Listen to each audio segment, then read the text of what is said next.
Hello students and welcome to the class. I am your history teacher Manoj Arora. Today we will be starting with the next part of the chapter, that is Kings and Chronicles. But before I start, I hope you all will be fine at your homes, taking care of your family as well as yourself. Now today I will be moving on to the next part of the chapter. In the initial part I taught you that the Mughals always considered that they have got the order, the mandate from the God in order to rule the people. Now how did they develop this idea? And how did they make others believe that they have got this power? Who would decide and how would they try to persuade others? Let us see this. A divine light. The Mughals always considered that they had got the power from God, the mandate from God in order to rule the people and to rule the people of all the sections of the society, whether they belong to any religion or any caste or any strata they belong to. The Mongol queen Alanquah, it is considered, it is a very old story which is given that Alanquah was resting in her tent and she got pregnant by the ray of the sun. And after that, the child who took birth had the qualities of that divine light, and that divine light had been passed on generation to generation to successors. And we know that the Mughals are from their maternal side, they belong to Mongols, the Genghis Khan dynasty. So that divine light had transferred in Mongols as well. Beside that, Abul Fazl had given the concept of Fare-Izadi. Fare-Izadi was actually divine light. He always considered the Mughal kings at the top of the society, at the top, from where they would be getting this divine light and how this divine light would be transferred to the people, to the subjects, to the nobles. They would be the main takers of that divine light from the God, and they would transfer to the subjects. Shihabuddin Suhrawardi in 1199, he had developed this concept of divine light. And after that, many poets, many writers had tried to bring it in context with the kings, as Abul Fazl brought it for the Mughals. The paintings were also drawn. Now the paintings also, as I told that they used different methods. They had made the chronicles also for this, that the chronicles would transfer this idea to the coming generation that they had got the mandate from God. In class 11th, if you remember, in chapter Nomadic Empires, Genghis Khan also had declared to the world that he had got the mandate from the God to rule the world. So did the Mughals. If I talk about the paintings, as you would see in the Western countries, the paintings of Lord Jesus Christ or Virgin Mary, they have a light, a circle of light behind their head, which is called halo. You would see that the Mughals also got the paintings made in the same way, a halo behind their head, that divine light, which would again let the people to persuade that they had that divine concept in them and they would be considered as the God, as equivalent to God or someone who is ruling on behalf of the God. Now, how would these Mughals try to unify the entire kingdom? They had very good policies. They were very positive in that. Empire comprised of the different religions. Mughals always considered that they are not the looters, those who had come in India in order to for their own benefits. No, they were actually the kings. Many of the Mughal kings had taken birth in India. So they considered themselves as the kings of all, whether it was Hindus, Muslims, Jainas or Zoroastrians. They always believed that justice and peace must prevail, and for that they had taken various measures. I would say Sulh Kul, again one of the idea, Sulh Kul, if you understand the meaning of this word, Sulh means dosti.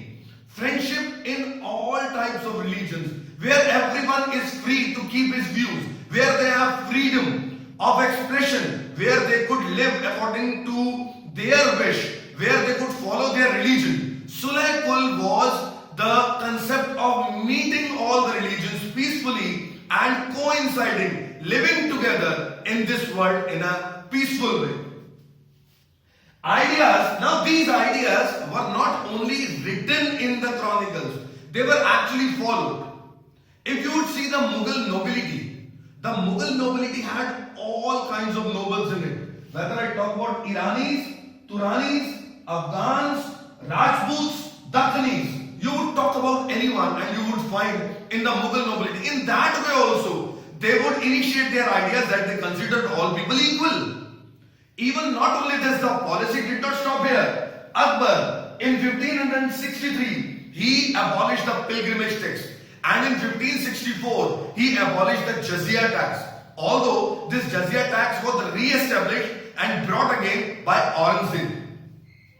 And during the time of war, if the temples would get destroyed, the kings would give special money in order to get those temples made. These all examples tell that the kings, the Mughals, tried to keep themselves equivalent to the divine, that they had all the power, and they showed it with their policies as well. Now talking about the sovereignty as the social contract, how would the king initiate that idea? I just told that they had told about the justice and peace must prevail. How would they do that? How would the sovereignty do that? The king would say that he is the caretaker of life, property, honor and faith. These four things would be saved by the king. And what he would demand in return, he would ask for obedience and share in your resources. He would not take the land tax. Rather, he would take a fee of sovereignty that he was saving your life, your property, your honor, your faith.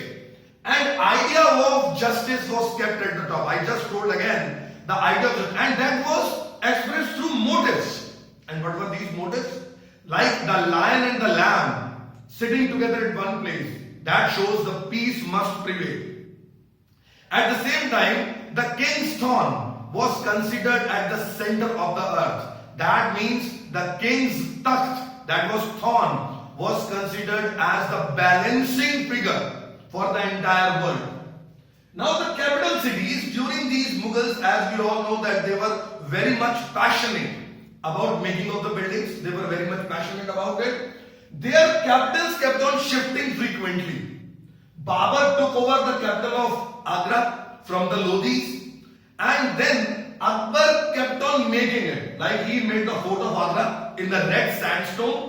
In 1570, a new capital, Fatehpur Sikri, was built, and he made it Fatehpur Sikri as the capital. Mughals had the close relations with the Sufis. Now there was a reason behind it. The Mughals wanted to paint. The Mughals wanted to rule according to their own ways. The Mughals had various concepts in the mind. The Mughals could not rule according to the guidelines given by the ulamas. Why? Because the Mughals told that they were ruling a country with a varied people, those who have various kinds of religions they are following. How Islam could be initiated on all? Now this is again a good thought from the Mughals. From this way they tried to come up to the Sufis, because Sufis tried to follow Islam with their own perception. Even while making the paintings also and getting some other relaxations, they initiated or they tried to come in contact with the Sufis. Akbar had commissioned the tomb of Sheikh Salim Chishti. It was made in the white marble. It was made. Buland Darwaza was also made when Akbar had a decisive victory over Gujarat. He had made Buland Darwaza. In 1585, the capital city was shifted to Lahore for 13 years. Now the reason was because he wanted to keep the northern area of his kingdom under his control. That's why he moved towards Lahore for 13 years. Shah Jahan we all know that he was very much passionate about making the buildings. So he initiated sound fiscal policies so that he would have enough money from where he could fund a lot of buildings to be made. And who doesn't know about the passion of Shah Jahan, that he had made various buildings? I hope you know the most famous wonder of the world made by Shah Jahan. The buildings were actually symbolic. They would show the grand monarchy. Not only this, the buildings would show the ideas, the concepts, the power, the wealth, the things they had in their mind. Buildings would they were not the pieces of the stones kept together. They were the ideas going in the mind of the builder, that how these buildings were made. In 1648, the court was moved to Shahjahanabad. Now Shahjahanabad was near to Delhi. Delhi had Jama Masjid, Meena Bazar, Red Fort, so many grand buildings were there, and later on it was shipped to Shahjahanabad. I hope you have understood this chapter. I request all of you to do read NCERT books. That is a must. I request you. Please do write your name, class, section and roll number in the comment box. That is very much necessary. If you have got any problem, please write in the comment box, or you can come to me in the morning session arranged by the school. If there is any problem, we are always here. Thank you. God bless you.